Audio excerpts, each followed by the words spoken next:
Mesdames, Mademoiselles, Messieurs, bienvenue à Metro News. Voici les principaux titres qui seront développés aujourd'hui.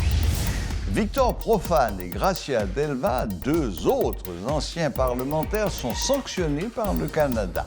L'annonce en a été faite par la ministre des Affaires étrangères du pays, Mélanie Joly, lors d'une réunion ministérielle sur Haïti le jeudi 15 juin, a révélé l'ambassadeur du Canada en Haïti, Sébastien Carrière, sur son compte Twitter. L'ancien premier ministre Evans Paul estime que la mise en place d'un collège présidentiel proposé par certains acteurs politiques est totalement irréaliste. À partir de ce mois de juin, le livre unique pour les classes de première et de seconde année fondamentale sera distribué dans toutes les écoles. C'est ce qu'a annoncé le ministre de l'Éducation nationale et de la formation professionnelle, Nesmi Maniga.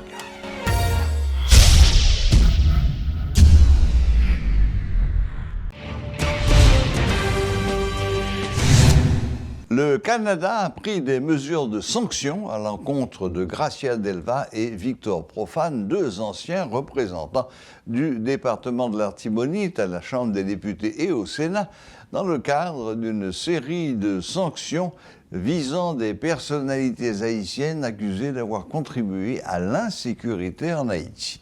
L'annonce en a été faite par la ministre des Affaires étrangères du Canada, Mélanie Joly, lors d'une réunion ministérielle sur Haïti le jeudi 15 juin et a révélé l'ambassadeur du Canada, Sébastien Carrière, sur son compte Twitter. En conséquence, ces deux hommes politiques se voient interdire l'entrée sur le territoire canadien et leurs avoirs y ont été gelés. Gracia Delva avait été élu député de Marchand-Dessalines lors de la 50e législature avant de devenir sénateur sans avoir terminé son mandat de député, tandis que Victor Prophane avait été député de Petite-Rivière de l'Artibonite au sein de la même législature. Le Canada a déjà sanctionné plusieurs anciens parlementaires, parmi eux figurent Joseph Lambert, ancien président du Sénat, ainsi que Yuri Latortue, Hervé Fourcan, Ronnie Célestin et Gary Baudot.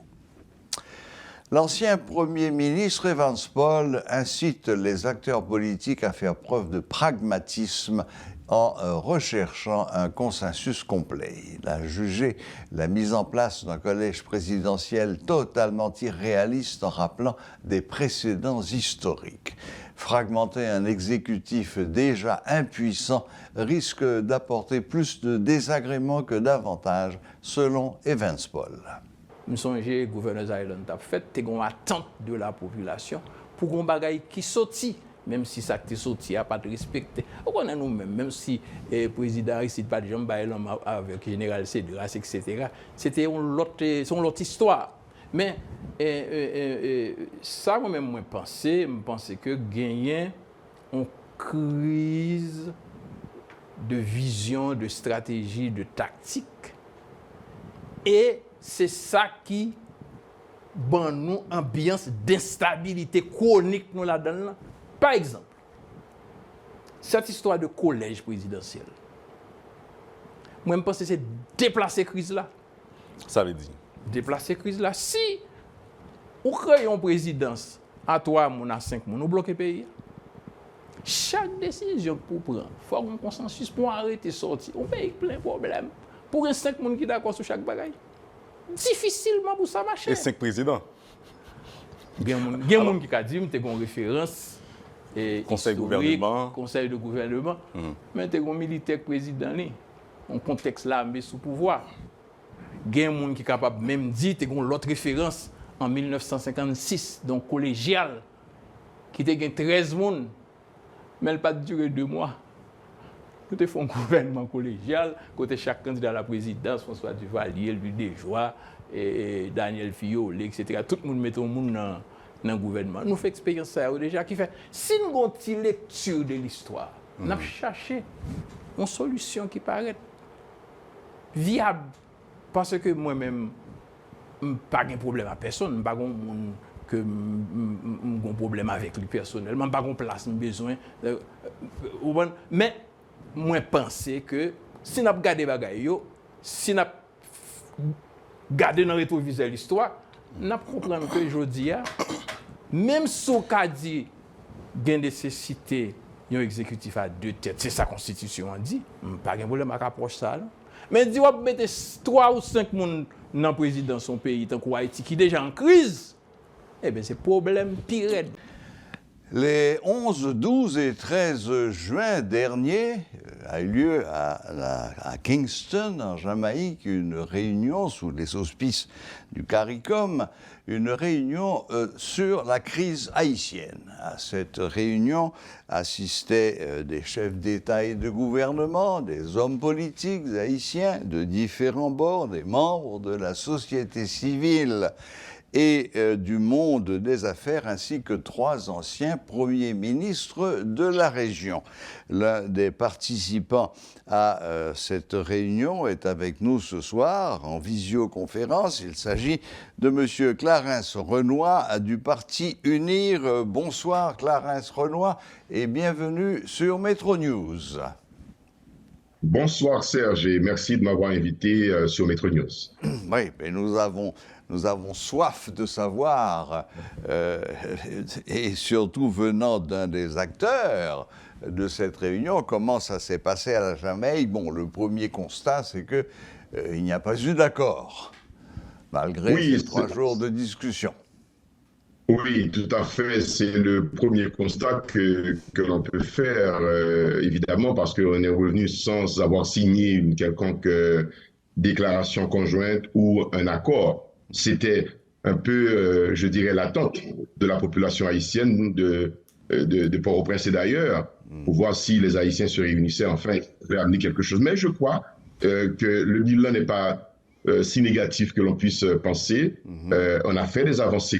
Je considérer comme une avancée le fait d'avoir organisé cette rencontre, qui est une première en quelque sorte, dans le sens que cette rencontre a réuni une 50aine de personnes et de plusieurs secteurs politiques, économiques, religieux et politiques et sociaux de la société civile également. C'était une bonne chose. Il y a eu quelques moments tendus lors des échanges pendant les 3 jours. Il y a eu quelques passes d'armes également. Évidemment, on est en politique, ça arrive. Mais c'était assez civilisé. Et on s'est séparés malheureusement sur le fait qu'on n'a pas pu signer un accord. Je crois qu'il faut continuer. Ça vaut la peine de continuer. Voilà. D'après les renseignements que j'ai pu lire à gauche et à droite, cette absence d'accord tient au fait qu'il y a 2 approches un peu contradictoires de la vision. Il y a d'un côté l'approche du Premier ministre Ariel Henry qui apparemment souhaiterait continuer à conserver tous les pouvoirs, une sorte de gouvernance monocéphale, alors qu'en face, l'opposition, et vous aussi, je crois, Clarence Renoy, serait plutôt partisan d'un gouvernement bicéphale. Alors le tout est de savoir qui va constituer cette seconde tête et comment. Voilà, c'est la question. En réalité, effectivement, 2 tendances se sont dégagées à la suite de ces 3 jours de discussion à Kingston, Jamaïque. Il y a d'abord les tenants du statu quo, je dirais, le Premier ministre qui est confortable au pouvoir, mais dans le bilan laisse à désirer, parce qu'il faut aussi regarder le bilan de ces 2 années de gouvernance monocéphale, d'un seul Premier ministre qui fait tout seul, etc., et une vision qui est un peu différente, je dirais profondément différente, si vous permettez, en cela que cette vision propose un exécutif à 2 têtes, pas parce que c'est une obsession de certaines personnes, mais parce qu'il faut changer de cadre de gouvernance. Il faut modifier la gouvernance pour la rendre plus efficace, pour la rendre plus crédible aussi, et pour créer la confiance parmi les acteurs politiques et sociaux. Parce que, comme je disais, quand on regarde le bilan de ces 2 dernières années, on voit plus d'insécurité dans le pays depuis 2 ans et plus de problèmes économiques, socio-économiques dans le pays depuis 2 ans. Je ne prétends pas qu'un bicéphalisme va venir tout résoudre comme problème, mais apporterait une sorte d'équilibre de la chose publique, créerait la confiance entre les acteurs pour parvenir aux élections. Parce que c'est de là que nous devons aboutir au retour à l'ordre constitutionnel, à l'ordre démocratique. Donc, mettre ce bicéphalisme, comme certains l'appellent, ou ces deux têtes de l'exécutif avec un conseil présidentiel, avec un collège présidentiel, avec un HCT élargi, ce sont les trois propositions que j'ai entendues là-bas. C'est ça. Donc, les discussions nous diront laquelle de ces trois propositions pour ce bicéphalisme conviendrait le mieux à la situation en Haïti, mais avec une précision que je dois vous dire tout de suite avant la prochaine question, avec le Premier ministre Ariel Henry. Ça, c'est une petite révélation que je fais, parce que la proposition ne contient pas de nom, mais nous savons très bien nous-mêmes, au sein des groupes politiques, que le Premier ministre Ariel Henry, pour ne pas tout chambarder dans le pays, ce n'est pas notre intention, le Premier ministre Ariel Henry serait resté chef du gouvernement, mais ça serait un gouvernement d'unité nationale élargi à d'autres secteurs, et à la tête de l'exécutif, il y aurait ce conseil, cet HCT élargi pour les attributions présidentielles, pour rééquilibrer le pouvoir, et surtout éviter les écueils qui vont arriver face au Premier ministre dans les prochains mois, dans la prochaine année. Quand il s'agira de convoquer le peuple en cette mise, le Premier ministre n'a pas cette autorité-là. Il faut bien une instance capable de répondre à cette exigence constitutionnelle. Si on y regarde d'un peu plus près, il y a quand même un certain nombre de points positifs. Et le premier, et non le moindre, c'est que finalement, pour la première fois depuis des années, on a réussi à faire s'asseoir autour d'une même table pratiquement tous les représentants du pouvoir civil, politique, etc. C'est la première fois qu'il y a eu un chita palais qui s'est fait et qui apparemment, bon, même s'il n'a pas abouti, bon, mais au moins vous avez eu 3 jours pour vous exprimer. Vous avez fait allusion à quelques mouvements d'humeur. On en dira peut-être un mot, parce qu'il faut aussi savoir qu'est-ce qui crée la zizanie. Mais le deuxième point positif que je vois à cette réunion, c'est que finalement, tout le monde semble décidé à poursuivre le dialogue ici en Haïti. C'est une décision qui, semble-t-il, est totale. La discussion doit continuer. Oui, absolument. Je crois qu'il n'y a pas d'alternative d'ailleurs au dialogue, en tout cas à mon sens. Et toute autre alternative durerait dans des difficultés énormes pour le peuple haïtien, pour l'expérience de mettre en place un système, un état de droit que nous sommes en train d'essayer de faire depuis si longtemps, qui a coûté tant de vie au pays. Donc, la raison veut que, effectivement, que nous poursuivions dans le dialogue. Maintenant, nous avons fait quelque chose à la Jamaïque, comme vous l'avez dit, qui a rassemblé tous les protagonistes, toutes les personnes, pas l'ensemble des Haïtiens, mais assez représentatifs quand même à travers les organisations de femmes, à travers le secteur vaudou, les secteurs religieux, protestants et catholiques, le secteur privé était là, la société civile, la diaspora, je vous en dirai d'autres si vous le voulez, mais assez largement représenté, c'est une bonne chose. Oui. Maintenant, on a convenu avec la CARICOM de poursuivre ce dialogue. Et les éminentes personnes de la CARICOM qui se sont prêtées à la facilitation de ce dialogue acceptent de venir à Port-au-Prince, et nous, volontiers, nous sommes prêts à les recevoir. Vous savez, il y a aussi ce que je dois vous dire, parmi les deux options que nous avons devant nous, un front assez large, divers, mais très solide de groupes politiques traditionnels, dans le sens qu'ils sont sur le terrain politique depuis plusieurs années et qui ont l'habitude de prendre en charge des responsabilités dans le pays, qui pensent qu'il serait effectivement bon de passer à cet exercice à deux têtes de l'exécutif pour équilibrer les choses. Ça garantirait la participation de tout le monde dans les élections. Quand vous avez Montana qui a été à la Jamaïque et qui a dit à haute voix qu'il n'était pas là pour défendre son projet personnel, quand on sait que Montana avait élu un président et un premier ministre, oui. Je crois que c'est une avancée politique majeure aussi qu'il faut considérer. Oui. Et que le Montana dise que nous ne sommes pas là pour soutenir le premier ministre Ariel Henry, mais nous ne bloquerons pas non plus s'il doit rester, s'il y a un consensus pour rester. Donc, on est à la recherche d'un consensus qui prend la Valase, qui prend UNIR, qui prend l'OPL, qui prend le MOPOD et l'ensemble des partis du collectif des partis politiques du 30 janvier dans le gré, le PHTK, par exemple. Et donc, nous sommes à la recherche d'un consensus. Et ce consensus pourrait créer la paix et nous permettre justement de solliciter l'accompagnement de la communauté internationale pour nos forces de sécurité, pour créer les conditions de sécurité indispensables à l'organisation de bonnes élections dans le pays. Oui, c'est indispensable et primordial, c'est une évidence. Bon, écoutez, Clarence Renoy, on dit quelques mots des différents accrochages qu'il y a eu ou on laisse ça pour la petite histoire? Oui, bon, c'est normal. Ce que je dirais d'abord, il y avait un mécontentement par le fait que le Premier ministre haïtien avait, dans son discours inaugural, un peu choqué beaucoup de personnes. Et je peux vous dire qu'il s'en est excusé après, c'est qu'il a reconnu effectivement que ses propos étaient déplacés. Dire qu'il n'y aurait pas de place dans le gouvernement pour prendre tout le monde, on n'était pas venu pour ça. On n'était pas allé en Jamaïque pour aller chercher une place au sein du gouvernement. Et là, on lui a dit, et il s'en est excusé, c'est une bonne chose. Oui, après, c'est les positions. Après, les positions se sont affrontées, ce qui est normal. Parce que ceux qui sont dans l'équipe du 21 décembre et qui veulent garder les choses en l'état n'entendent pas parler, ne veulent pas entendre parler d'un exécutif à deux têtes qu'ils considèrent comme un coup d'État qu'on veut faire contre le Premier ministre Ariel Henry. Ce n'est pas notre intention de faire un coup d'État contre le Premier ministre Ariel Henry. Il n'y a pas lieu de parler de coup d'État.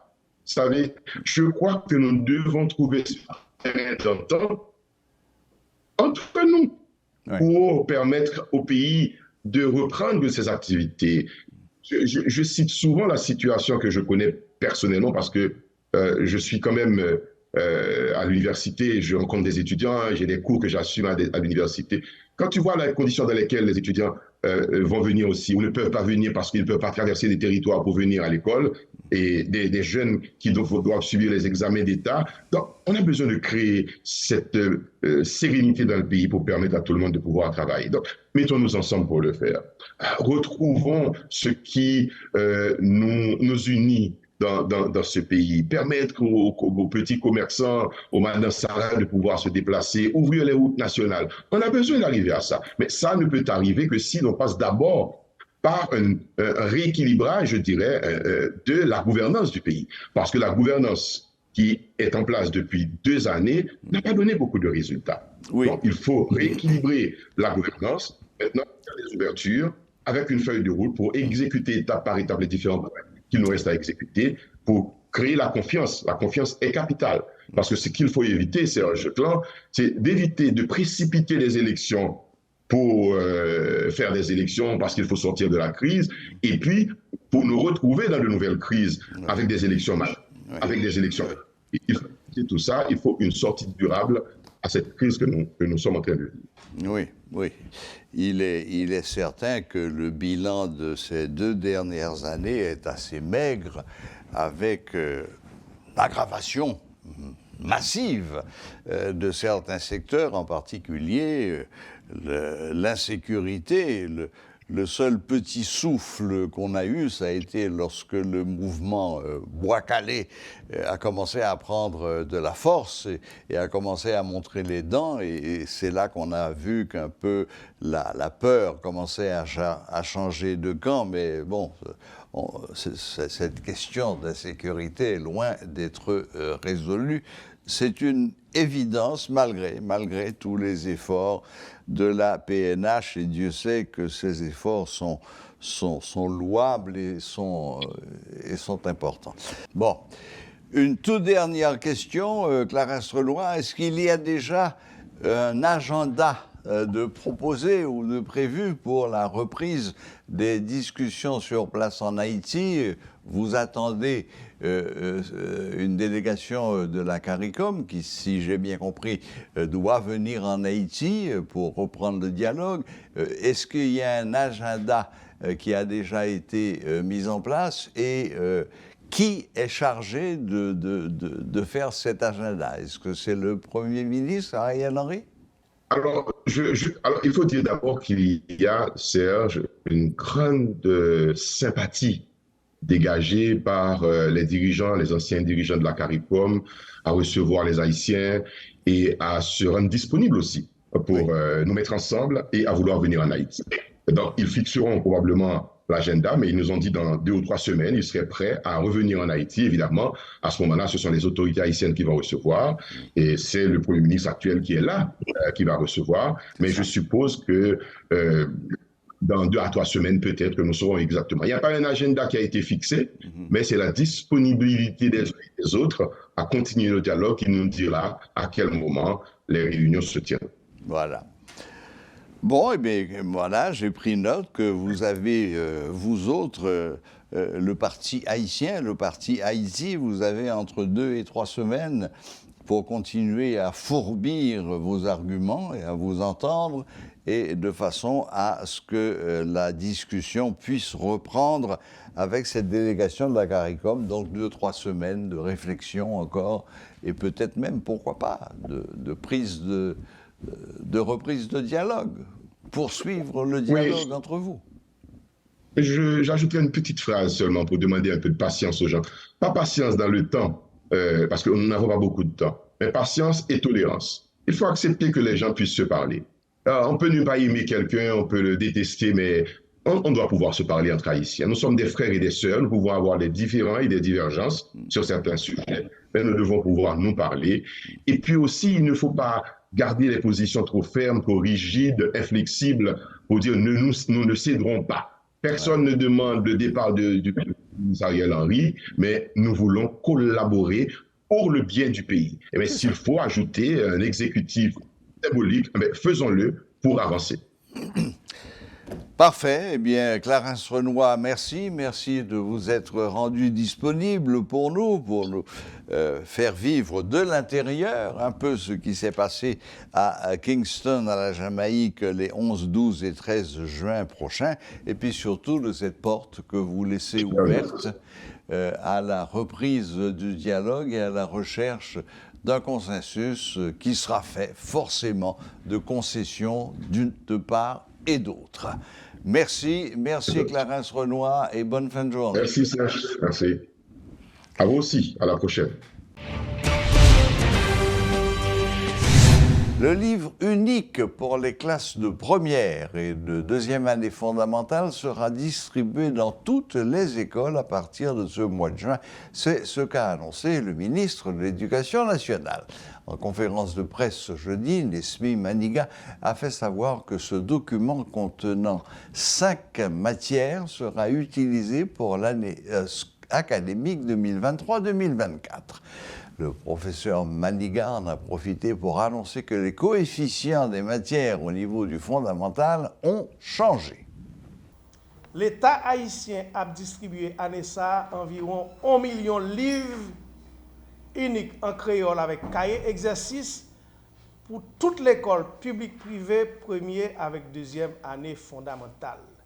Livre disponible déjà. Logistique là a commencé à partir du mois de juin pour distribution. Qui donc, aucun parent n'a aucune obligation d'acheter un livre en plus depuis qu'il gagne livre ça parce que livre ça, il gagne tout programme que le ministère officiellement dit que si moun nan doit apprendre dans 2 années ça m'a reprendre ni mathématiques, sciences sociales, sciences expérimentales, français, créole. Tout là déjà. Et c'est dans ce sens-là, nous déjà dit directeur et nous avons dit parents que le ministère paraît, bonheur année ça, et l'État a distribué livre ça tout partout dans le pays. Gratis. Gratis. Ministère de l'Éducation nationale, dans le sport qui va sortir dans les prochains jours, pour annoncer exactement qui gens ça fait dans chaque commune, dans chaque point côté distribution pour le faire. Pas de anti-haïtien privé, anti-haïtien public. Ça n'a fait, c'est pour nous être unique, c'est pour nous capables de diminuer question moun en haut, moun en bas, moun la ville, moun en dehors, gros l'école, petit l'école, gros curriculum, petit curriculum, son curriculum unique pour tout haïtien qui fait dans le pays et qui doit faire contribution dans le pays, eh bien, ils passent dans le même moule là. C'est ça l'objectif. Et c'est pour ça que nous choisissons commencer en créole, côté créole parler, créole comprendre, ni maman petite, ni papa petite, à fourrer bouchon, nous avons fait l'école là, parce qu'il y a comprendre ça qu'a dit, il y a comprendre ça qu'a fait là. C'est pour ça tout que nous, depuis plus qu'une année, le ministère fait promotion, éducation multilingue qui chita sous créole. Ça veut dire que texte examen pour sciences expérimentales, pour mathématiques, pour sciences sociales, il est capable de composer ou bien en créole ou bien en français.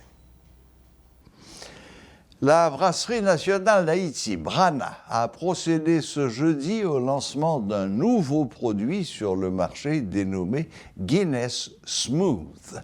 Cette nouvelle bière contient 5% d'alcool et se vend à 175 gourdes. Cette nouvelle saveur, avec quelques ingrédients issus du chocolat, va permettre au grand public d'avoir un plus grand choix. La Brana prend plaisir à innover en matière de boissons alcoolisées malgré le contexte difficile dans lequel se trouve le pays. Suivez ce reportage de Rudolph Pierre-Louis. La Brasserie nationale d'Haïti a procédé au lancement officiel d'un nouveau produit dénommé Guinness Smooth, une dérivée de la célèbre Guinness.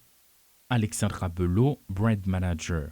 Guinness Smooth, c'est un stout beer, même genre avec Guinness, qui a même ingrédients de base, mais composition est différente. Donc, résultat final là, bah, un petit goût chocolat caramel qui a un petit goût sucré salé qui est très bon.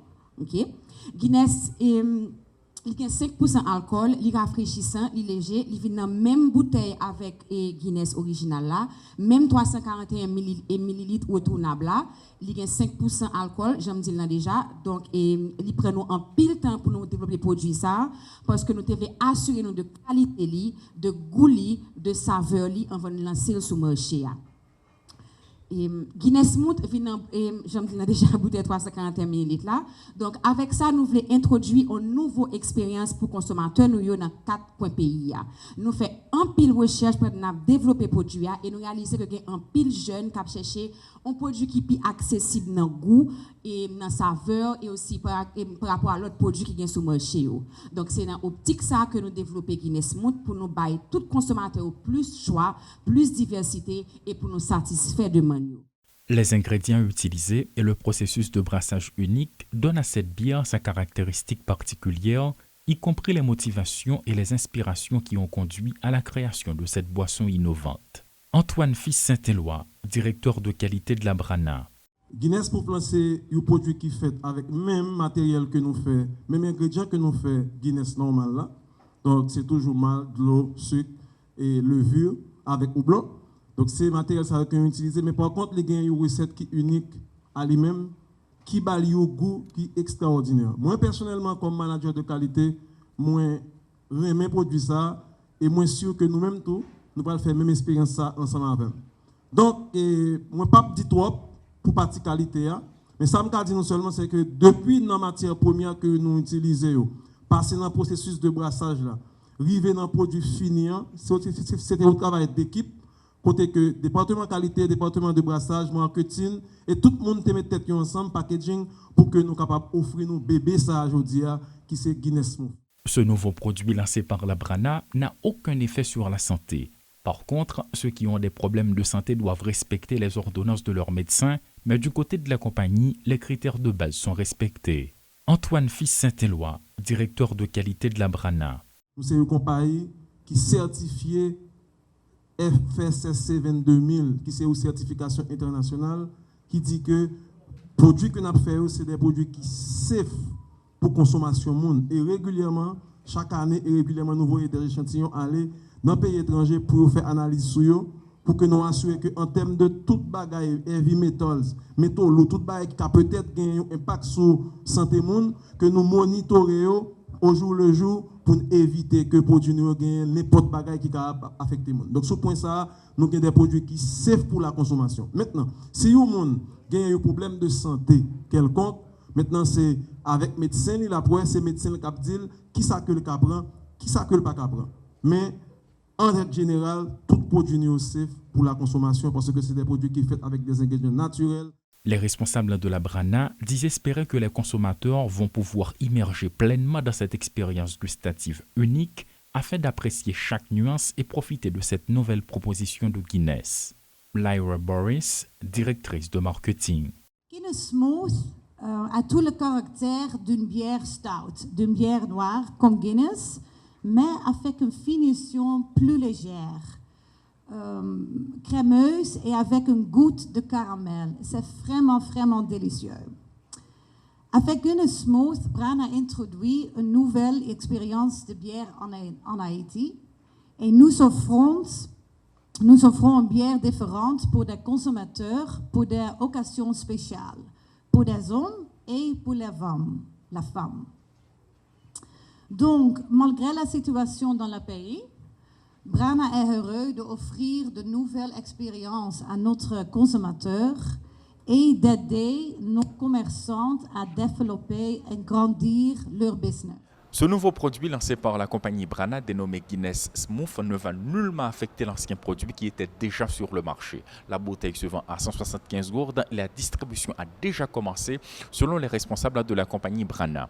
Notons que la campagne de sensibilisation qui a rapport à la restitution des bouteilles en verre s'applique également pour ce nouveau produit.